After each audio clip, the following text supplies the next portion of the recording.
na vara de família, mas aí começaram a surgir demandas que estavam relacionadas à assistência técnica, né? E eu fui me interessando, fui gostando. Eu acho que às vezes a gente cansa de fazer a mesma coisa sempre, né? Abriu um campo para mim, foi um campo novo que eu desconhecia como prática. Eu conhecia como perito, que eu sabia que alguns assistentes técnicos vinham procurar a gente, mas ó, eu já estou há 7 anos nisso, quer dizer, há 10 anos atrás isso era uma coisa incipiente ainda. O trabalho também não tinha nada escrito, como ainda tem muito pouco escrito sobre isso.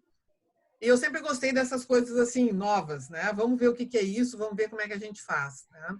Então, eu acabei realmente me voltando só para assistência técnica e é o que eu faço hoje, né? Atendo, porque isso permite também assistência técnica, não precisa presença física, né? Eu converso com as pessoas pelo computador, eu trabalho basicamente com processos, então eu atendo até o Brasil todo. Tem casos de todo o Brasil onde eu faço essa assistência. E tem sido muito desafiante, né? Porque também exige uma questão ética, exige ver os limites da profissão. Então, atualmente eu estou gostando bastante, tenho me dedicado só a isso, né? Assistência técnica. Então, assim, se a gente tivesse que falar, né, do campo da psicologia jurídica, né, eu diria que ele é muito amplo. Eu acho que é um dos campos que continua ainda com um grande espaço de trabalho, né, e tem se ampliado porque o psicólogo tem cada vez reconhecido mais esse espaço.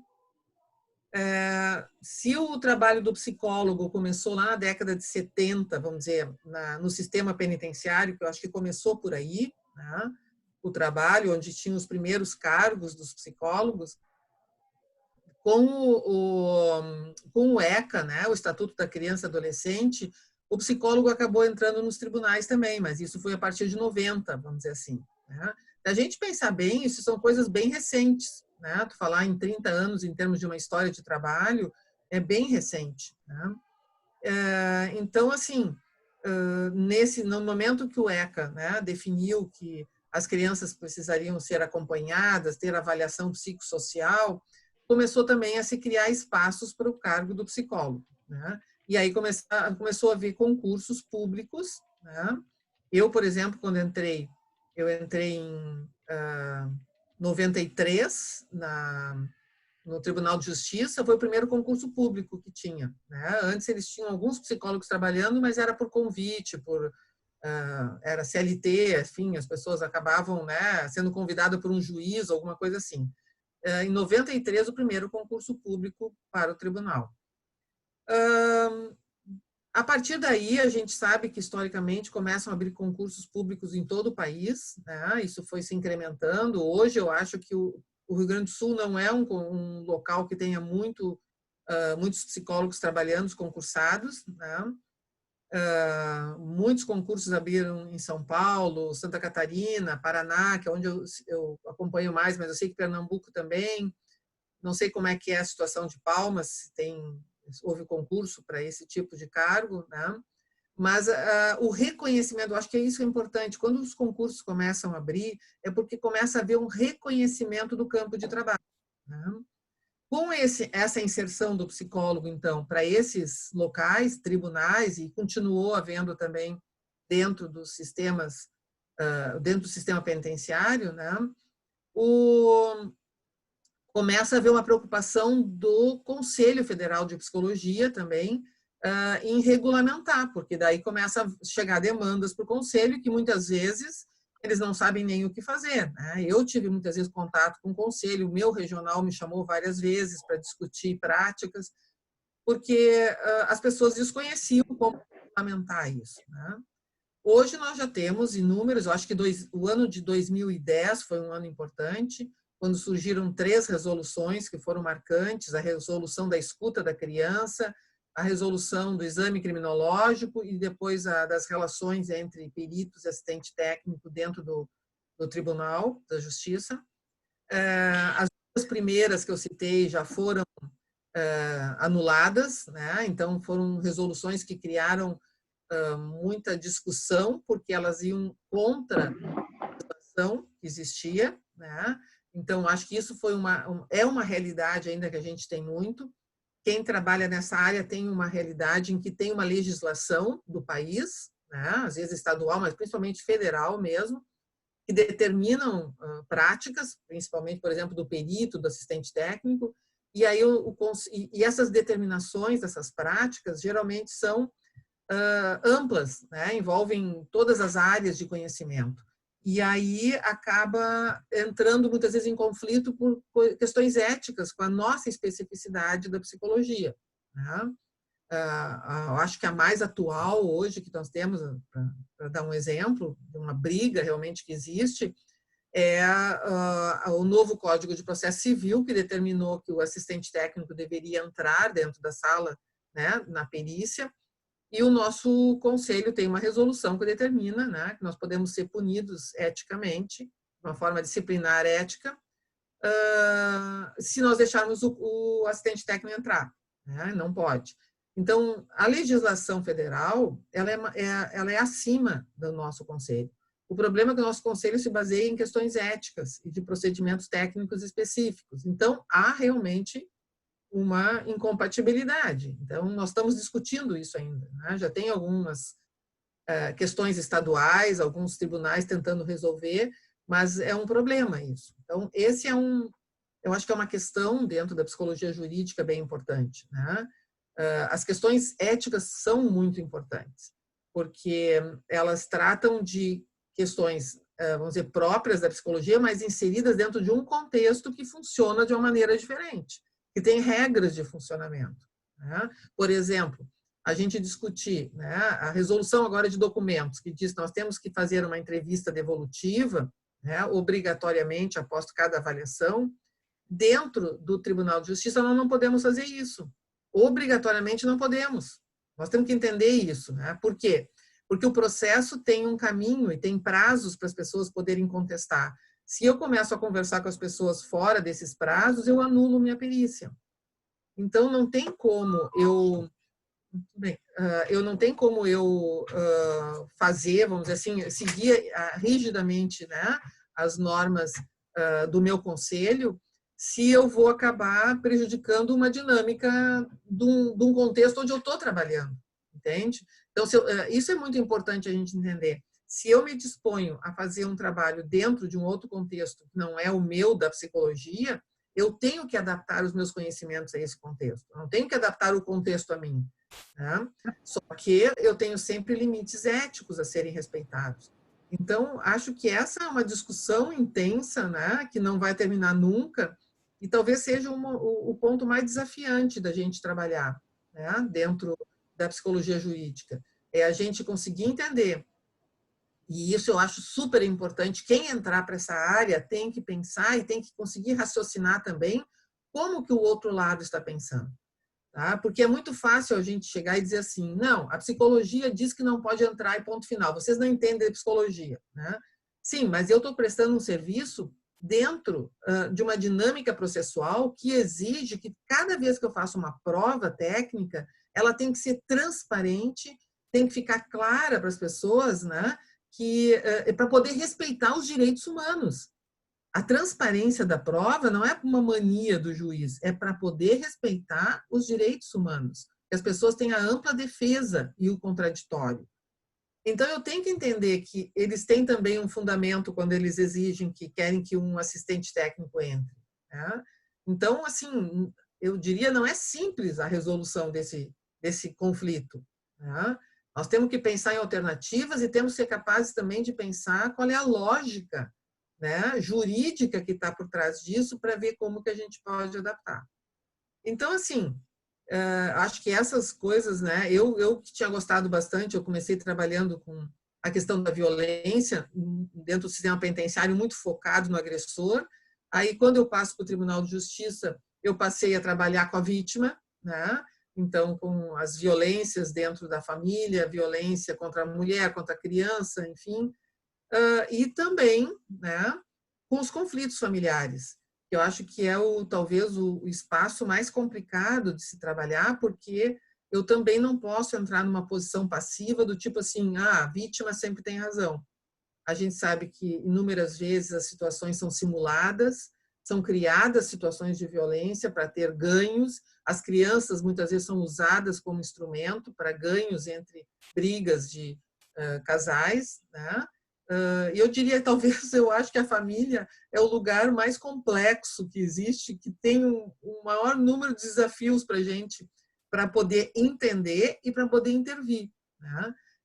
Não estou dizendo que a gente vai intervir no sentido de uma intervenção terapêutica, mas quando eu faço um laudo e eu me posiciono e eu faço sugestões do que seria melhor para aquela família, né, e entrego para o juiz, eu estou fazendo uma intervenção de alguma forma, né? Então, é um desafio, eu diria assim, né? É um grande desafio. E hoje, né, trabalhando com as partes, né, não sei se isso está claro para vocês, que dentro de um processo, quando a gente tem uma perícia, né, o perito é aquele psicólogo que faz o trabalho para o juiz, né? Então, ele é de confiança do juiz, ele é uma pessoa imparcial, que a gente diz, e ele vai fazer esse trabalho para o juiz, que o juiz determina quem é esse psicólogo, tá? Como é uma prova técnica e o juiz não tem capacidade de poder entender que prova, a qualidade dessa prova, vou dar um exemplo para vocês, ó. Há muito tempo atrás, mas um dos primeiros casos que eu atuei como assistente técnica, a perita do juiz tinha desenhado pela criança. Né? As pessoas às vezes não conseguem acreditar, mas foi um caso que eu acompanhei. A criança era muito pequena e ela escreveu no laudo. Como a criança é muito pequena, eu pedi para ela dizer para mim como que deveria desenhar a figura do pai. E aí a perita desenhou e a perita interpretou o desenho. E eu me lembro direitinho até hoje, assim, era cabelos em desalinho, tipo assim, seguindo aquele livrinho que a gente tinha, que avaliava desenho há muito tempo atrás, mãos em garras e não sei o quê. Bom, ela desenhou uma coisa horrorosa e concluiu depois com o desenho dela que o pai era um abusador. Então, assim, esse tipo de procedimento o juiz recebeu e entendeu, ok, era uma psicóloga, né? Enfim, ela tinha o CRP dela, ela deveria saber o que ela estava fazendo. Então, se ela conclui com esse tipo de prática, o juiz recebeu e acreditou. Então, é necessário um outro psicólogo para poder apontar ali e dizer, esta prática não existe. Não existe a gente desenhar por outra pessoa e aí fazer a interpretação. Tá? Tem que ser um outro psicólogo a fazer isso, para que o juiz possa receber uma informação técnica de que aquela prática não vale. Então, esse é o trabalho do assistente técnico, né? E lá olhar para ver se realmente as coisas todas transcorreram de uma forma adequada. Tá? Então, aqui, só que aí o papel do assistente técnico, ele é contratado pela parte que está sendo avaliada. Tá? E, inclusive, o trabalho dele é opcional, não é obrigatório. Mas vocês vejam, nesse momento, eu estou sendo absolutamente parcial, porque eu estou tendo só contato com um lado, eu não estou tendo contato com todas as pessoas, eu só converso com a pessoa que me contratou e eu vou trabalhar na defesa dela. Estou botando entre aspas isso. Tá? Por quê? Porque eu vou trabalhar realmente com um olhar parcial na defesa dessa pessoa que me contratou, mas, vírgula, eu preciso trabalhar dentro da ética, não passar do limite do que eu posso dizer, né? Então, eu sei que eu estou tendo, o meu olhar é parcial. Então, na verdade, eu faço um trabalho muito mais de questionamento da ciência, né? Questiono as coisas que estão colocadas, questiono, bom, se a criança disse alguma coisa de acusação de maus tratos, eu posso levantar questões do tipo, bom, isso não quer dizer que a criança sempre, né, ela pode estar distorcendo algum fato. Enfim, eu vou criar problemas dentro do processo para que as pessoas pensem a respeito do que está acontecendo e pensem na possibilidade da versão do meu cliente, entende? Não que eu vá lá e eu vou fazer uma avaliação e dizer, olha, eu sei o que aconteceu e é isso. Não, eu vou questionar e discutir junto todas as possibilidades e geralmente quem finaliza depois vai ser o perito. Então, assim, vocês estão vendo que nós temos uma riqueza de papéis, né? Que o psicólogo pode atuar, e isso faz, eu não estou nem colocando aqui todos os papéis da infância e juventude, que o psicólogo pode trabalhar em ONGs, com os infratores, trabalhar em casas de acolhida, com mulheres, casas de acolhida para crianças, né?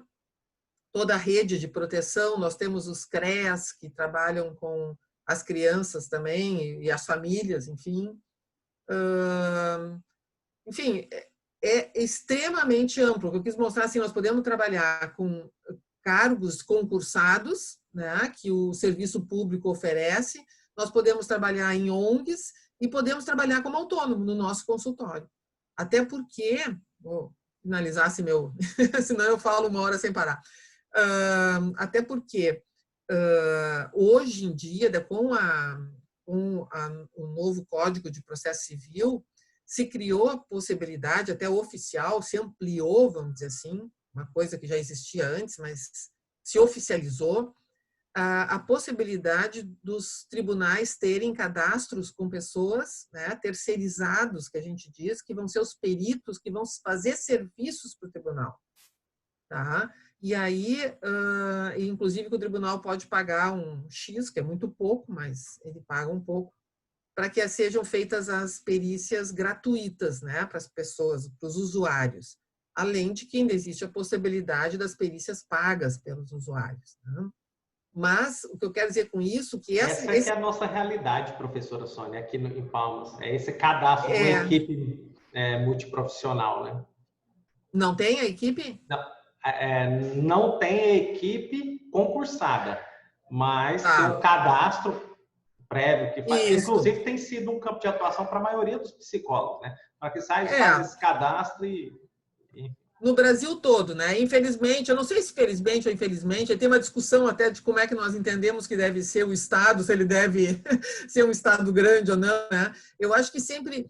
Eu trabalhei como perita concursada e eu acho que isso nos dá um pouco mais de imparcialidade, mais de tranquilidade, porque tu tá ali, entende? Tu não, realmente não te envolve com nada, né? Não tá brigando para mostrar trabalho, não tá... Tu tá ali concursado. Isso pode levar, às vezes, os peritos a ficarem também sem se esforçar muito para o trabalho, né? Mas se tu é uma pessoa consciente que trabalha, ele te dá um espaço tranquilo, vamos dizer assim, absolutamente imparcial, né? As pessoas chegam, tu faz o teu trabalho e não te compromete com nenhuma outra coisa que não seja a qualidade do teu trabalho. Mas o problema que eu vejo hoje, principalmente nos terceirizados, né, é o baixo custo que eles estão pagando para as perícias, o que faz que muitas vezes as pessoas que estão recém saindo da faculdade acabem investindo pouco financeiramente, porque até o retorno é baixo, né? Com a supervisão inicial, com um curso de preparação, porque é uma área muito complexa, é uma área que demanda muito em termos éticos e hoje, eu acho que, sem dúvida, a área que mais reclamações tem de procedimento ético-disciplinares junto ao Conselho. Né? Por toda essa complexidade que eu estava trazendo para vocês, de parcialidades e imparcialidades que a gente tem que ter. Né? E muitas vezes o psicólogo ultrapassa os limites da ética. Né? E aí acabam tendo essas denúncias todas. Né? Então, acho que temos que tomar muito cuidado. Quem for entrar para isso tem que tomar muito cuidado. Eu sempre digo, para o juiz não adianta a gente chegar depois e dizer, ai, desculpe, seu juiz, eu não sabia, meu primeiro caso. E o juiz vai dizer, olha, tu só podia ter assumido o teu primeiro caso se tu sabia o que estava fazendo. Né? Então, a gente, desde o primeiro caso, a gente responde eticamente. Tá? Muito bem. Eu acho que eu tentei dar um aspecto geral, assim, eu acho que talvez vocês poderiam me fazer algumas perguntas, né, sobre o que vocês gostariam de saber mais. Bacana. Professora. Vamos lá, Adriana. Desculpa, professor, o senhor não abriu espaço. Pode ficar em paz. Agora estou vendo, Adriana. Eu fiquei na dúvida quando a senhora falou sobre assistência técnica. Tá. Que a senhora falou que atua com parcialidade, porque a senhora está sendo contratada por uma parte. Me chamou a atenção porque o laudo ele seria uma perícia científica, baseada em dados científicos. Ela teria que chegar a uma resposta correta. Como que essa parcialidade... Desculpa. Por direito à parcialidade, parece que você vai defender aquela outra parte para que ela ganhe o caso. E no caso da psicologia, a senhora vai ter que demonstrar uma situação. A parcialidade que a senhora fala aí, o que ela representa que eu não entendi? Tá. Isso é bem importante, tá? Porque isso determina a maneira como tu vai fazer o trabalho, inclusive, né? Vou te dar um exemplo, tá? Eu tenho uma prática em que, quando eu trabalho como assistente técnico, eu não faço avaliação, tá? Eu não faço, porque eu acho que quem faz a avaliação é o perito, que é o imparcial. Quando eu tenho, por exemplo, uma família que está discutindo e um dos lados me contrata, eu não consigo chamar o outro lado para falar comigo. É lógico, porque vamos supor, se, né, vamos imaginar, vamos pegar assim, uma família, o pai e a mãe estão brigando por um filho, o pai me contrata e diz que a mãe está alienando, tá? Bom, eu não tenho como chamar a mãe porque eu estou sendo contratada pelo pai, ela tem toda a razão, eu nem chamo, porque eu acho que até seria bobagem ela querer, se o meu cliente fosse chamado por uma psicóloga que a mãe contratou, eu ia orientar ele a não ir. A menos que fosse uma terapeuta da criança, aí é uma outra coisa. Mas se é uma assistente técnica, não vai, porque o que tu vai entregar o jogo, né? Entre aspas, mas no sentido assim, ele pode estar nervoso e falar mais alto. Essa pessoa pode interpretar como uma coisa que ele é um descontrolado, entende? Eu não sei o que eu não conheço essa outra psicóloga. E então eu entendo que a mãe também não veio falar comigo. Esse é o procedimento, tá? Então o que eu faço? Eu falo com esse pai e vejo se tem lógica o discurso que ele me traz. O que ele está se queixando, do que é. Eu tento ver o máximo possível as coisas.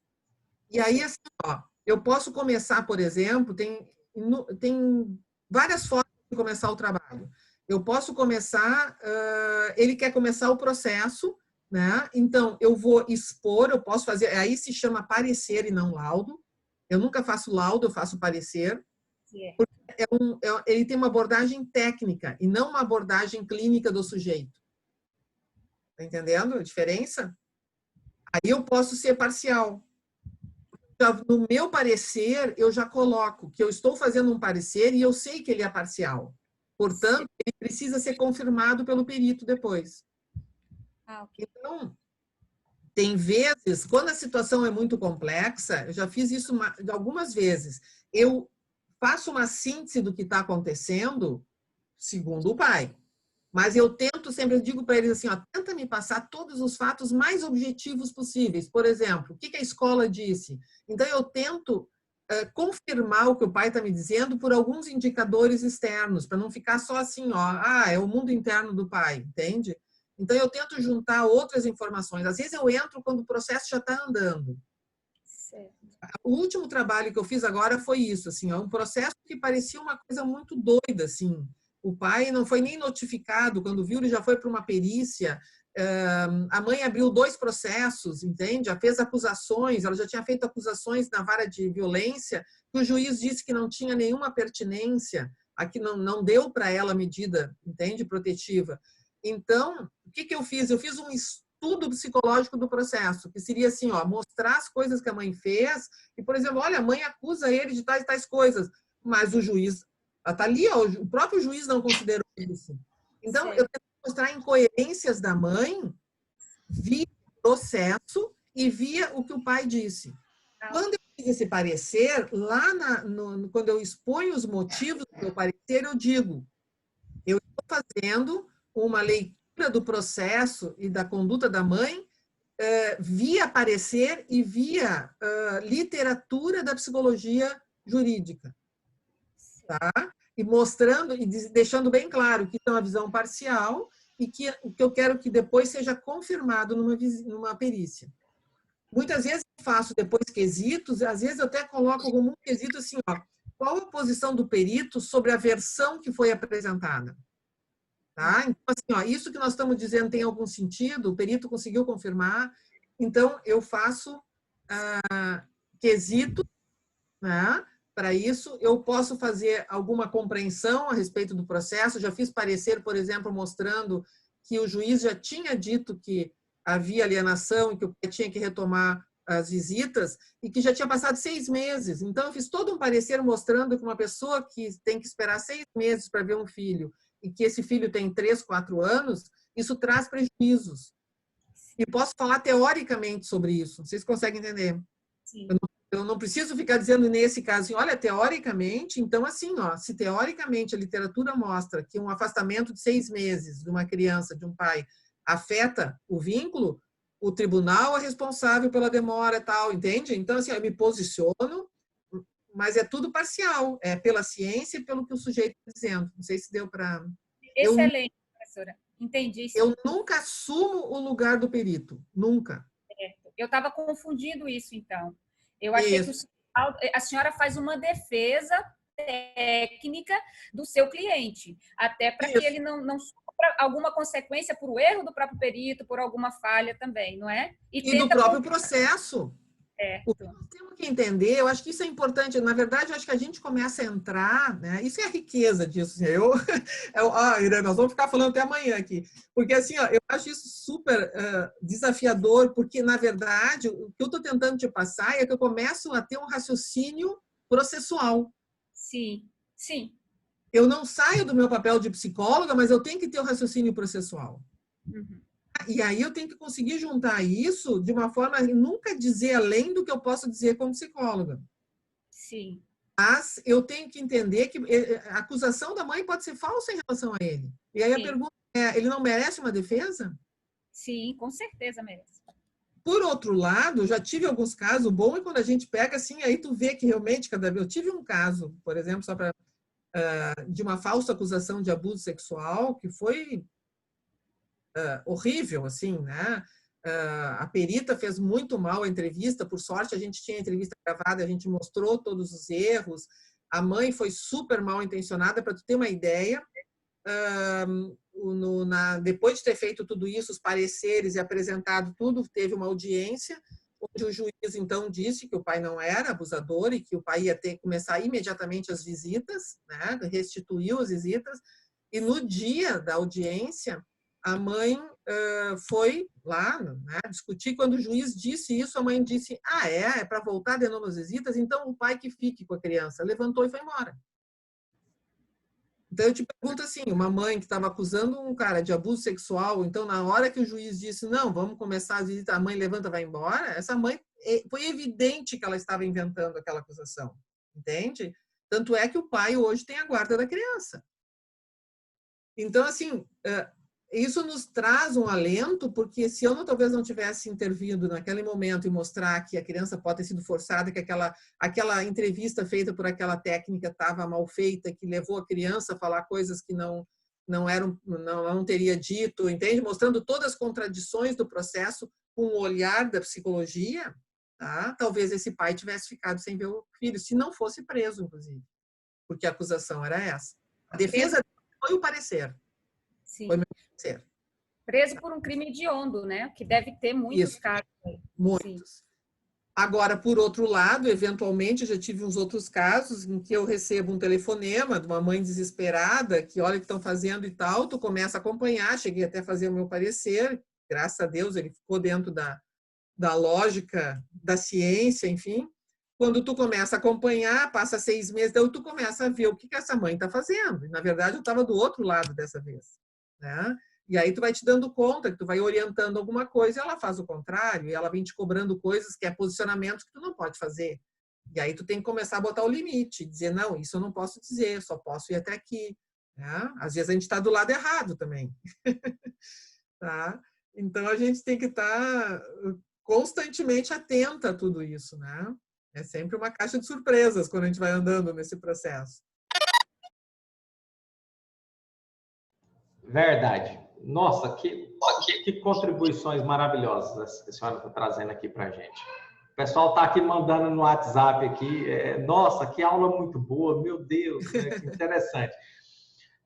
Professora Sônia, teve uma coisa na aula que a senhora esteve aqui conosco, na aula de pós-graduação em Criminologia e Ciências Criminais, aqui pela SMART, e a senhora trouxe um dado que mudou a minha forma de atuar, né, lá no Tribunal de Justiça, na época eu psicólogo perito lá. Que foi um dado que a senhora trouxe com as pesquisas, inclusive está tendo um artigo da senhora, Avaliação Psicológica Forense em Situações de Suspeita de Abuso Sexual em Crianças, Possibilidades e Riscos. que foi trazer assim, crianças que que sofrem ali alienação parental e crianças que sofrem abuso sexual, elas apresentam um repertório comportamental semelhante. E muitas vezes na testagem, ali, na avaliação, aparecem, né, os mesmos dados semelhantes. E que a gente tinha que ter zelo com isso. E a senhora faz uma abordagem, que para mim, naquela época, foi muito diferente de todos os outros profissionais acerca do abuso sexual. Você pode compartilhar alguma coisa conosco acerca disso? Eu acho que isso agora, né, as coisas estão... Quando é que foi que eu tive aí? Olha, acho que foi 2015 ou 2016. Tá, então Esse artigo da senhora, ele tinha acabado de ser publicado, acho que tinha um ano mais ou menos, eu não lembro a época dele. É um artigo mais simples. Você sabe, eu tenho um livro agora, né, que eu acho que está bem melhor, né? Uhum. De violência sexual. Tu tens ele? Eu escrevi com a Cátula? É aquele livro Fundamentos da Perícia Psicológica? Não, esse aqui. Ou Violência Sexual contra Criança e Adolescente, Testemunha e Avaliação Psicológica. Isso. Ah, tá. Não tenho ele ainda. Esse aqui agora, saiu agora, faz um ano, tá? Tá muito bom. Eu tô falando porque, assim, ó, na verdade, ele foi escrito com o objetivo dessa pergunta que tu tá fazendo, tá? Eu acho que nós não temos material assim. Eu não tô querendo aqui, como se diz, né? Mas, assim, ó, por quê? Porque nós temos um problema dessa questão do abuso sexual, nós temos vários materiais escritos no Brasil, geralmente falando sobre como é que fica uma criança que foi abusada sexualmente. Ok, e aí a gente sabe, qualquer pessoa quando foi abusada com violência, alguma coisa desse tipo, pode ter o estresse pós-traumático, sintoma depressivo, sintomas, enfim, inúmeros tipos de sintoma. O problema é que todos os outros livros que a gente vê não discutem se esses sintomas são inequívocos, vamos dizer assim, né? Se eles são sintomas que eu posso, por exemplo, se eu identifico aquilo, né, um comportamento X, a masturbação em criança. Bom, se a criança está se masturbando, então deve ter sido abusada sexualmente. Não. É um comportamento, de alguma forma, até frequente com separação de pais, porque ela está muito associado à ansiedade, né? E mais, essa questão da masturbação, ela também tem uma questão de desenvolvimento. Tem muitos comportamentos que são típicos da criança, né? Veja só, isso até é discutido no livro, os comportamentos de cunho sexual são muito mais frequentes em crianças pequenas. Por quê? Porque elas não têm a crítica social ainda. Então, uma criança pequena pode se masturbar na frente de uma pessoa, o que não vai fazer uma criança com mais idade. E quando a gente está avaliando situação de abuso sexual, né, que nós temos crianças que ainda não falam, a gente se foca simplesmente na conduta. Então, acaba, às vezes, fazendo leituras distorcidas dessa conduta que poderiam, em outra situação, que não tivesse denúncia, poderiam ser consideradas normais. Então, quantos pais, às vezes, tomam banho sem roupa junto com os filhos? Né? Não estou aqui dizendo que isso tem que ser uma conduta, uma prática normal, mas estou dizendo assim, ó, se a gente for investigar, tem muitas pessoas que fazem isso de uma maneira natural, no sentido, é mais rápido, eu já entro junto, tomo banho no meu filho e pronto. Agora, se vocês estão numa situação de perícia, onde uma outra pessoa diz que a criança está sendo abusada e esse pai, de alguma forma, diz que tomou banho sem roupa com essa criança, pronto. É um sintoma inequívoco para o perito de que está havendo abuso sexual. Então, a gente tem que ter muita parcimônia, vamos dizer assim, na hora de avaliar sintomas, o que seriam sintomas e discursos também dessa criança, porque ela pode ter sido influenciada por terceiros na hora de verbalizar. A criança tem dificuldades com fonte de informação, ela pode trocar informações, ela pode ter uma situação que ela viu de um terceiro, que ela viu, às vezes, num filme, ela pode associar com uma pessoa da família. Vocês conhecem o filme A Caça? Eu sempre recomendo esse filme para as pessoas verem. A Caça. Vocês conseguem pegar isso no... Acho que deve ter Netflix, deve ter... Tá? Mostra exatamente como que pode ser construída uma situação de violência sexual que, na verdade, não aconteceu. Tá? Com uma entrevista de um psicólogo, ou pelo menos de um conselheiro, como é, né? Que é um filme dinamarquês, eu acho. Então, a gente tem que ter muito cuidado mesmo, né? O que eu quero salientar é que quando a gente está falando em situação de averiguação se houve abuso sexual, nós estamos falando de averiguar fato. Nós não estamos falando de averiguar sintomas. Uma criança pode ter sintoma e pode não ter sido abusada. E mais, ela pode ter sido abusada e não ter sintoma. Então, o que nós estamos discutindo é esse fato aconteceu ou não aconteceu. E aí eu tenho que perguntar o que a psicologia me oferece de metodologia, de instrumentos para averiguar fatos. Estão vendo a diferença? Isso muda toda a lógica. Por isso que quando a gente começa a discutir, averiguar a possibilidade de avaliação de abuso sexual em crianças, nós estamos falando em testemunho, porque a literatura toda estrangeira diz é necessário deixar as crianças verbalizar o que aconteceu de uma forma não sugestiva, né? Tem que pedir para a criança contar o que houve sem sugestionar ela. Por isso que o livro se chama Violência Sexual contra Criança e Adolescente, Testemunho e Avaliação Psicológica.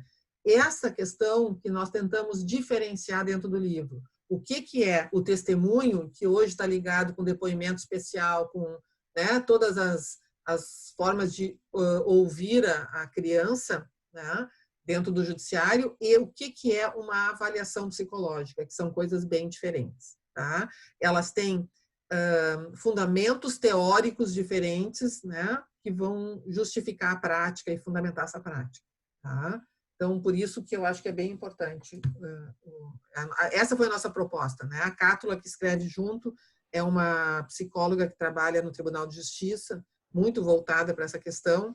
Então, a gente procurou, eu acho que é um livro, procurou escrever esse livro dando esse referencial. Assim como o meu livro de Fundamentos da Perícia, o objetivo é dar um enquadre, aqui a gente procurou dar um enquadre do que é uma avaliação psicológica nesse tipo de circunstância e o que é uma oitiva, obter o testemunho de uma criança nesse tipo de contexto. E que, às vezes, são situações que precisam se complementar. São situações diferentes e que precisam se complementar para a gente obter, né, melhor resultado. Tá? Nossa, que maravilha. Eu sei, assim, que foi um passo a mais e eu mudei a minha história, sabe? Assim, de como olhar para a circunstância e como fazer uma avaliação, né? Depois daquela aula que a senhora trouxe. Inclusive, nós montamos uma equipe, né, na época que a senhora teve aqui. Nós temos até uma foto junto. Eu vou encaminhar essa foto para a senhora depois. Legal. Com a turma de psicólogos aqui do nosso estado, para a gente falar assim, ó, a partir de agora, até aqui a gente fazia de uma forma, a partir de agora a gente tem um conhecimento, agora vamos fazer diferente. Então, assim, foi uma virada de mesa para a gente quando a senhora trouxe essas informações. Né? Mais alguém? Alguma pergunta? Eu, professor. Da Adriana, vamos lá. Me interessa porque eu trabalho no Ministério Público, professor. Então, a gente acompanha muito essa questão de violência contra violência sexual contra a criança. E a gente percebe, na leitura dos laudos psicológicos, aquilo orienta muito fortemente, né? Porque a gente não tem essa visão, esse conhecimento. E daí o que o psicólogo fala tem um peso muito grande. E eu percebo que a fala da criança, o que a criança traz, e inclusive hoje com essas escutas, né, que estão tendo, que tem esse, o que a criança falar, se ela tiver sugestionada, se ela tiver influenciada por algum motivo, aquilo vai, vamos dizer, condenar o pai, vai colocar o pai. Então, assim, uma preocupação muito grande com relação a como que a gente poderia fazer essa análise cuidadosa na hora de Porque diante da quantidade de processos também, às vezes é muito rápido, às vezes você não vai em minúcias, então fica muito em cima do que o psicólogo avaliou. Adriana, assim, ó, eu sempre fui uma defensora, né? Tu deve saber, tu é psicóloga ou é advogada? Estudante. A estudante, tá. Não, eu pergunto, pensei que era da turma da psicologia jurídica já, alguma coisa assim. Não, tudo bem, só para poder entender, né, o olhar que tu tá tendo. Na verdade, assim, ó, eu fui uma defensora dessa questão do testemunho bastante tempo, né? Eu acho que ele deve saber, nós temos a professora Lilian aqui, que foi realmente um divisor de águas para nós. Eu acho que por isso o Rio Grande do Sul ponteou um pouco essa questão do testemunho, né? Com o da Autoé, que começou com aquele a escuta sem dano, né? Que depois realmente aqui eu acho que foi o berço. Não tô puxando para o meu lado aqui, mas acho que foi o berço. O Rio Grande do Sul é vanguardista, né? A gente sempre observa para vocês aí. Mas eu acho que para que isso acontecesse foi porque a professora Lilian aqui foi um marco, ela é até hoje um marco que discute as falsas memórias, como é que é o testemunho.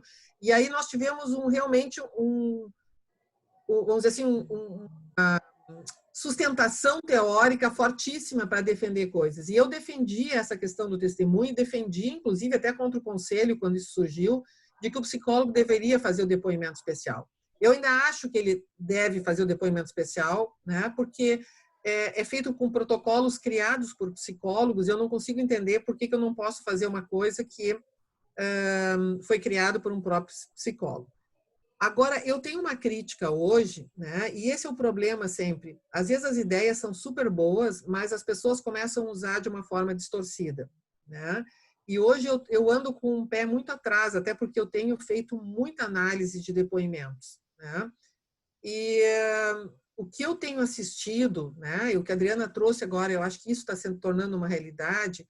O testemunho, agora com essas novas leis que estão especificando como o testemunho tem que ser feito, estão qualificando em termos de sala, de instrumento, de protocolo.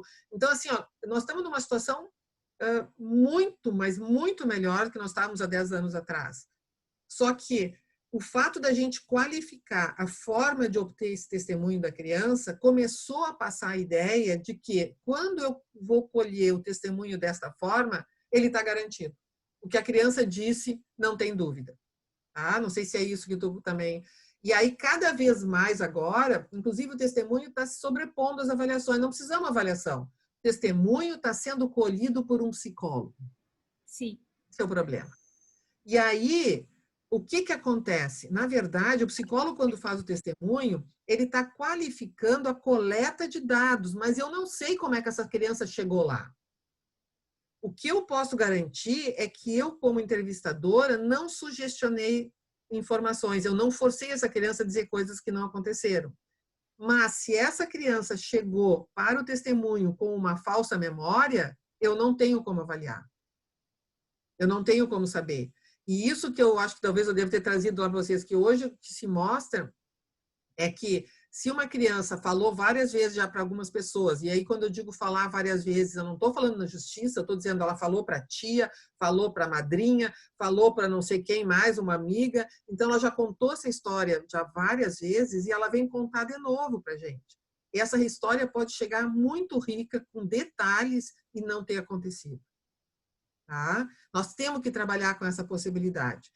Claro que eu não estou dizendo aqui que a maior parte dos casos são falsas. Não acho que seja nessa proporção. Mas eu estou dizendo aqui que existe a possibilidade de ser falsa a denúncia, tá? Dessa criança. E às vezes, até porque criança também mente, eu estou acompanhando um caso agora que eu tenho certeza de que a criança sabe que aquilo não aconteceu, né? Já é uma criança mais velha, 12 anos, mas ela começa a repetir, ela já disse uma vez em depoimento, já disse para a psicóloga e tal, ela não pode mais voltar atrás. Vocês conseguem entender? Então, ela fica repetindo aquilo e vai enriquecendo de detalhes. E a gente tem dificuldade de poder olhar e dizer assim, não é verdade. O Koken, que é o que trabalha com toda essa questão das falsas memórias no contexto forense, ele diz, tem até um artigo, até eu posso passar para o Irã, se for o caso, que diz que a única forma de eu avaliar nessas circunstâncias para saber se o que a criança está dizendo, né, pode ter tido uma origem falsa, é buscar a origem do discurso da criança. Ele fala aquela expressão do nascedouro, né? Então, assim, ó, só tem esta forma, é eu buscar como que se criou esse discurso dela. E como é que eu posso fazer isso? Só com uma perícia. Eu não posso fazer isso no depoimento. Então, eu acho que a regra, Adriana, se eu pudesse ajudar, né, deixar para o MP, não é que eu tenho que duvidar sempre do que a criança está dizendo, mas se existe uma circunstância de contexto, principalmente quando tem litígio familiar, tá? Eu devo pedir, além do testemunho, uma perícia. E aí, a perícia no sentido de averiguar como que se criou. E realmente a perícia, e aí né, acho que eu devo ter falado isso, nós temos que buscar lá como começou esse discurso. Quando é que a criança disse a primeira vez? Para quem é que ela disse? Como é que ela disse? O que as pessoas fizeram? Entende? Isso faz parte da perícia. Mas é a perícia daí, e não só testemunho. Tá? Então, houve alguma circunstância, sei lá, tem a parte que está sendo acusada traz alguma coisa no sentido assim, ó, que tem consistência de dizer, olha, a denúncia começou a acontecer desde que eu disse que eu tinha que reduzir a pensão. Antes estava tudo bem, agora começou isso, entende? Então, assim, ó, há uma coisa que coloca em dúvida aquela, né? Eu diria assim, vamos fazer a perícia. Tá?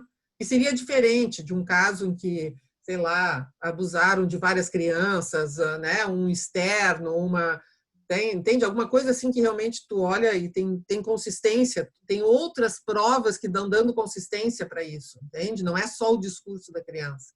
Então, não vejo por que também, obrigatoriamente, sempre ter que ser perícia. Né? Mas litígio familiar, tá? Ou uma outra coisa, assim, há uma dúvida quanto a botar essa origem. A pessoa ganha alguma coisa, né? Quem está acusando a partir dessa criança, né? Quem está junto com a criança acusando, ganha alguma coisa com isso, ganha guarda, ganha dinheiro, ganha alguma coisa, a gente tem que botar um olhar mais atento. E aí a perícia. Ok, obrigada, professora. Nossa, bacana demais, bom demais. Bom, alguém tem aí uma última pergunta? A professora Sônia se disponibilizou para estar conosco aqui essa hora. Alguém ainda tem alguma curiosidade? Não, ok? Estão com vergonha, né? Não é vergonha, não, é ouvindo, porque é muito detalhe. Eu vejo assim, professor, se tratando de criança, é algo muito sensível, né, para avaliar, né? Sim. E a gente acompanha, às vezes, algumas notícias, eu já acompanhei pessoalmente um caso de um pai que ficou preso 15 dias, né? Ele foi... acusaram ele de abusar da filha, que não é filha dele, é enteada, e ele ficou 15 dias preso. Então, assim, é muito minucioso essa questão de criança, né? Tem que ter muito cuidado mesmo. Eu diria, é um campo difícil, tá? Eu estou acompanhando agora um homem também, que ele foi acusado pela enteada, e foi interessante porque ela acusou e foi tão inconsistente a acusação que a delegada disse que não ia apresentar a denúncia para o juiz. Né?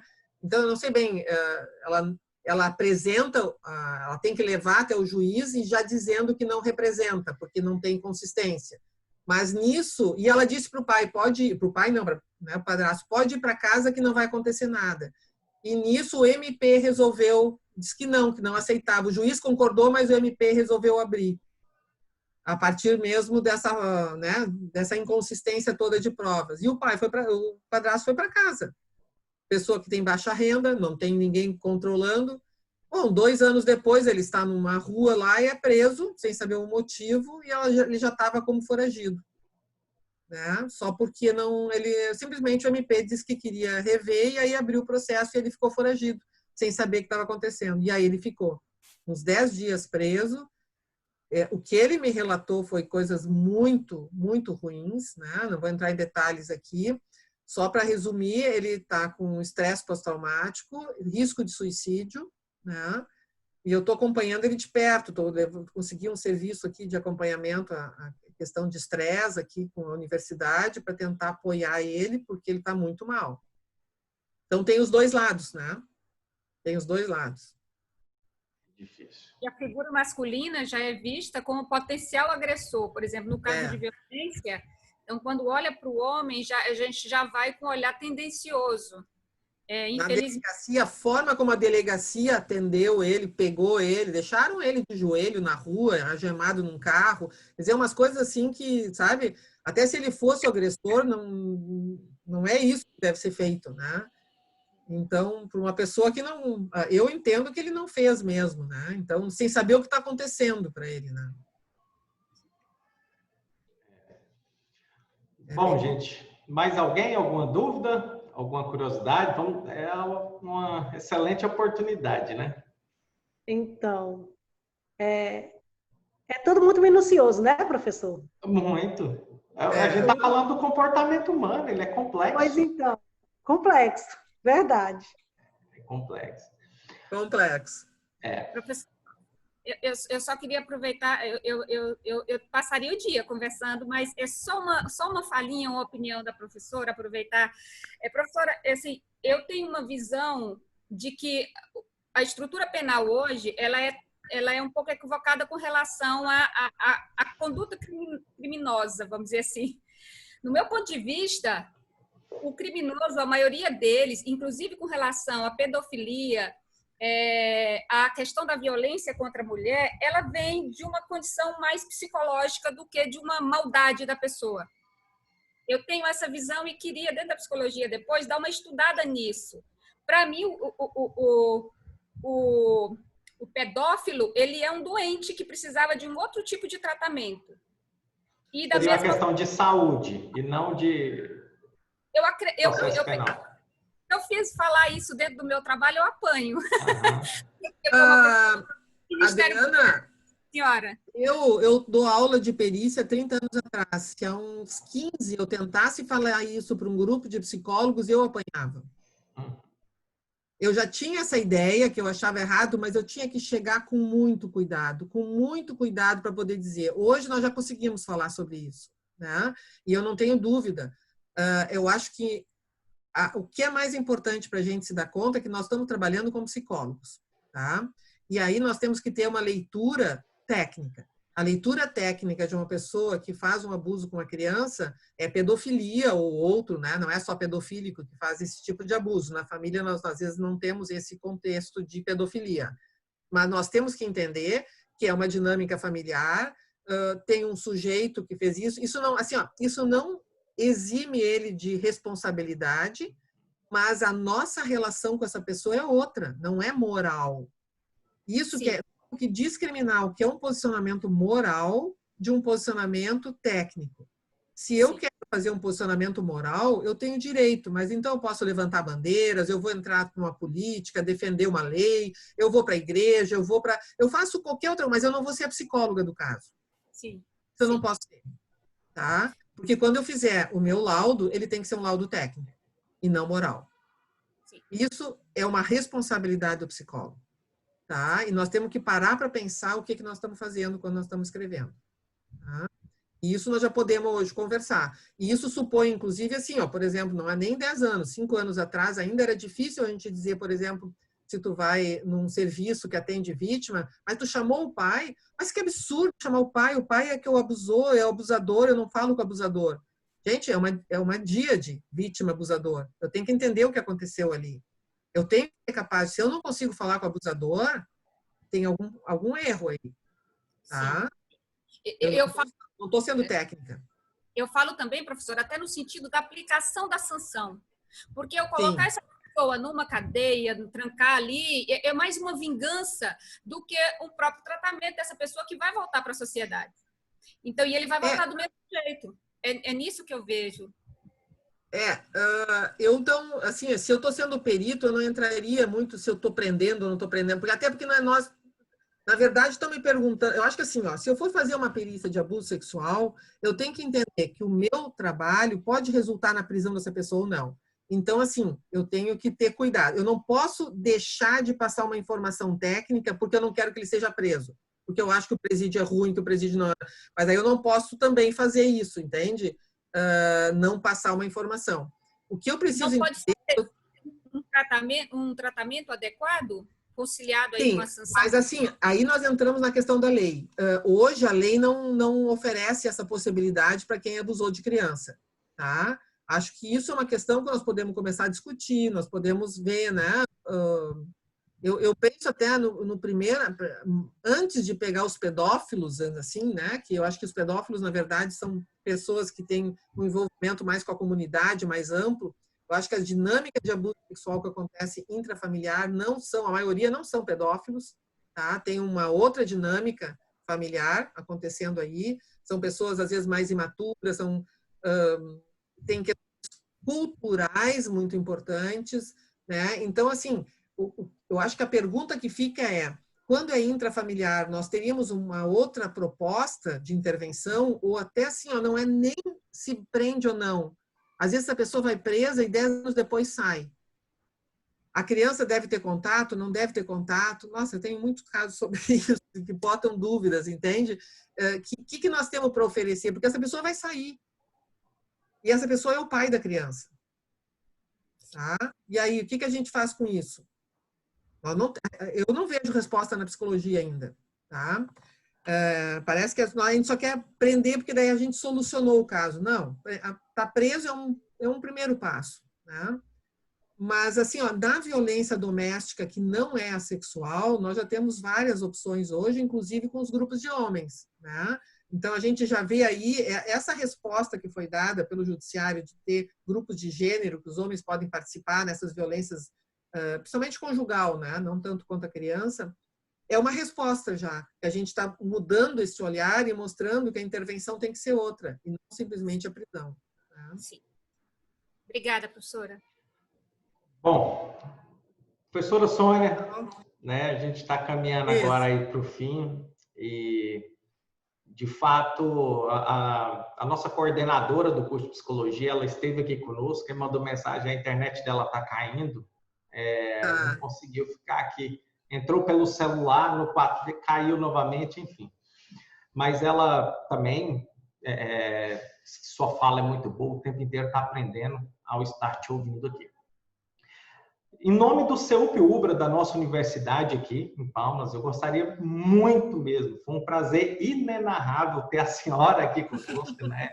E, de fato, sempre que estamos ao seu lado, o aprendizado é gigantesco. Faz a gente pensar, né, nossa maneira de agir e até mesmo de sentir como psicólogos, né, em determinadas circunstâncias.